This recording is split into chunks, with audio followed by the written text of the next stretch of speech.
there's your basic setup. And then before I talk about any other boxes, let me go to these last three down below, and because these are the basic things you want to set up for every insurance carrier. And then after we'll talk about a few other boxes you may be interested in. So, supplemental numbers for your CMS 1500 claims. Now, like I said, by default, UPenn's not going to print anywhere on the insurance claim unless we set up the source down here and its qualifier. And this is what I'm talking about. If you want, in box 24J, the provider ID number to populate, go ahead and select provider ID. And the qualifier, basically it's a 2-character prefix that will be placed before the carrier's assigned rendering provider ID number. So you click on it and choose the appropriate one, like if we're setting up for Blue Cross or Blue Shield. But for all commercial carriers, or when in doubt, always select G2 as your qualifier for your commercial number. Do the same thing if we want it to populate in box 33, provider ID, qualifier. Again, it's commercial carrier, so we'll go with G2. Finally, and this is important, you can go to provider ID here. However, if you chose to set this up, and I'm going to go to the other screen here, your show provider, the legacy number, or both, then you want to set this up so it pulls the UPIN number to box 17A. So instead of provider ID, we're going to go with provider UPIN number, and that qualifier is going to be 1G. That's the only way we'll be able to get the UPIN number to pull to box 17A, is defining it here. Otherwise, if you don't need the UPIN number pulling, you can set that up as the provider ID number. However, the provider ID number will not pull to box 17A even if you choose it, because that's designated for the UPIN number here. So by default, the only thing that's going to be different here is, of course, if you're setting this up for your state carriers, you're going to select Medicare, Medicaid, Blue Cross Blue Shield, or Blue Cross and Blue Shield. Otherwise, it's always going to be commercial. Insurance, commercial unless you're setting this up again for Medicare or for Medicaid.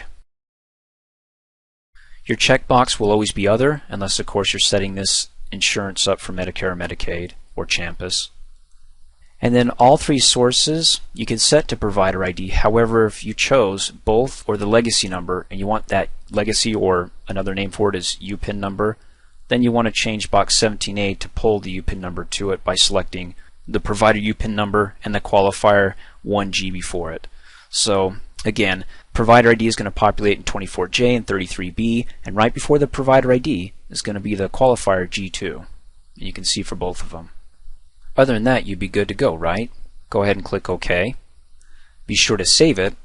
Some subscreens will save, some won't. When in doubt, always click Save. Let me go back to the EDI Other, because I want to show you one more thing that may be important to you when billing out for Medicare, the Medigap ID number. Now, if your office bills out for Medicare, and let's say some of the commercial carriers are going to be secondary, you can go to Medicare's website and grab the secondary insurance Medigap ID number. So let's say we have a few patients that have Aetna as a secondary. Well, we can go to Medicare's website, look up the Medigap ID number for Aetna, and then type it in here, whatever that number is. I don't even know, I'm just making it up here. What that does is, after we click OK and save it, and we have a patient that has Medicare as the primary and the secondary is Aetna, when you shoot that claim out, it will be split.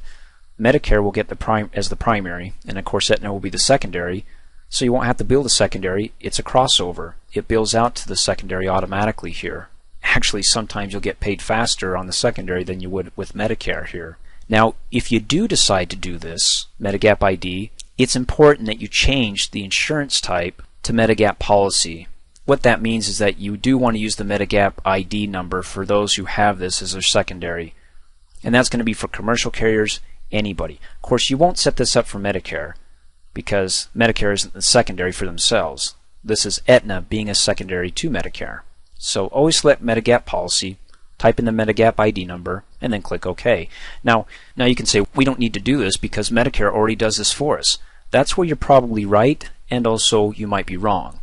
Because when a patient goes to Medicare and says, look, I'm applying for Medicare now, I do have an insurance, Aetna, they'll set up that crossover form. But if Aetna changes and they're no longer insured with Aetna, or let's say they don't tell Medicare that they do have Aetna or Cigna at the time that they sign up, then the crossovers aren't going to be done for you automatically. Instead, if we set this up, we have this as a backup, so we don't have to come back or rebill Aetna as the secondary.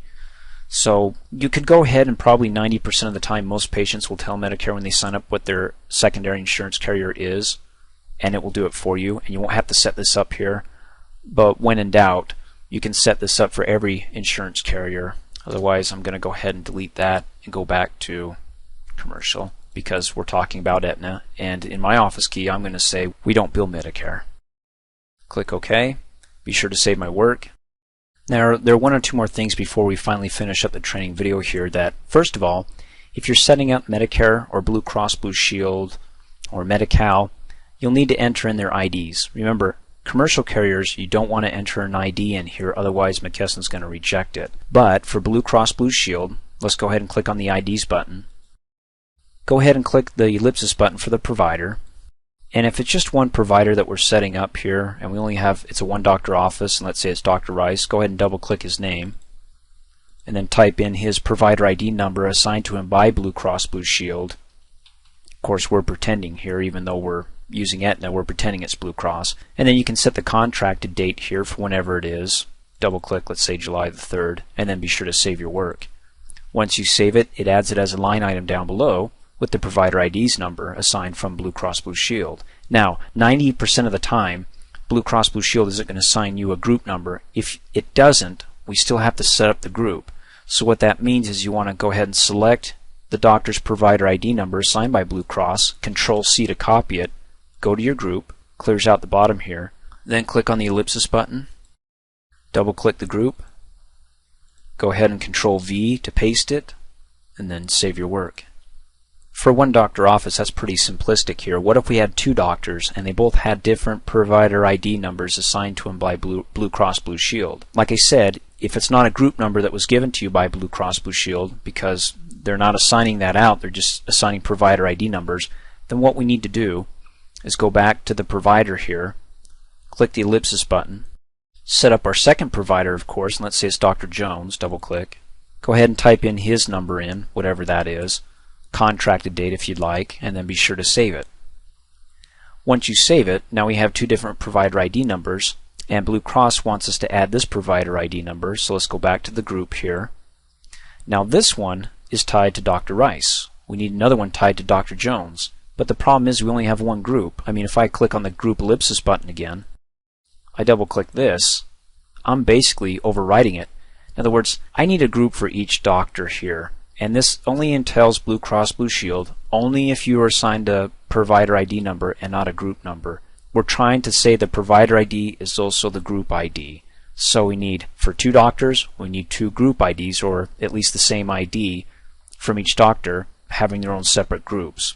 Let me explain it this way. State Street Medical Group, we need to create a second copy, so we have two different IDs tied to the two separate doctors.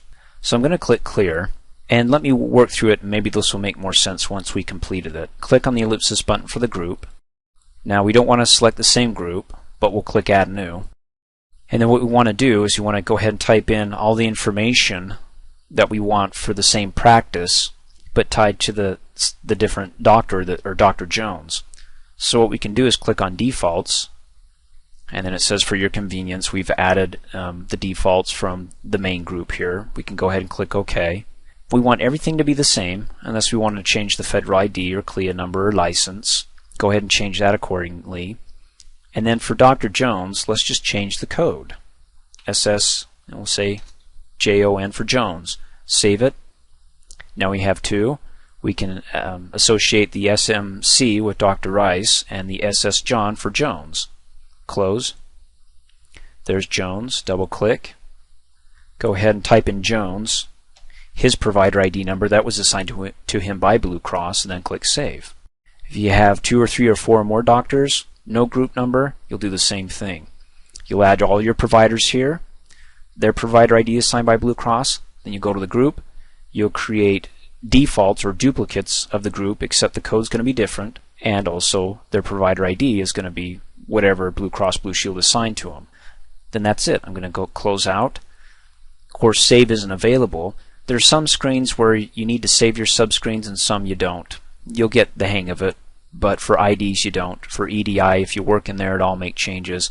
You come back out here, be sure to save your work. Before we close out, there's two more things that you might find helpful, is when you're creating your insurance carriers, and we skipped this in the beginning, you can assign them a carrier category. Like let's say you've got a lot of Blue Crosses or Blue Shields. You can say for each Blue Cross you add up at the top, assign it the same category, BCBS or BC for Blue Cross. Click the ellipsis button. You can go ahead and click Add New. Type in BC for Blue Cross, spell it out down here, save it, and there you can see there's a list. And then of course you can select Blue Cross. I know this is Aetna, but if it was Blue Cross, then go ahead and save your work. Now the purpose of the carrier category means that you can pull some reports by category.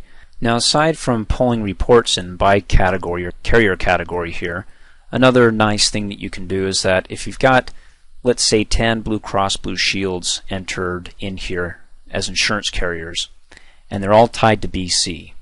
Well, if you need to change the provider ID number on all 10 of them, you can go to Master Files, to Provider/Groups, to Providers.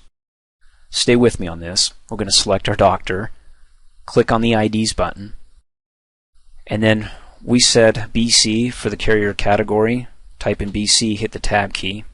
Right here you can type in the provider ID number, and once you type it in, for every category that's tied to BC, you click Save, it updates all of them. You can see we've got one category here that's tied to BCBS, but if we had more Blue Cross Blue Shields, it's just basically a shortcut without having you to go into Blue Cross Blue Shield 1, Blue Cross Blue Shield 2, all those insurance carriers, and manually going into the ID screen and typing it to update them all. And then finally the checkbox Referral Required. Not a lot of offices use this, but it can be helpful. You'll check it if the carrier requires a referral, and it will create a memo or a pop-up memo for patients associated with this carrier stating that a referral is required.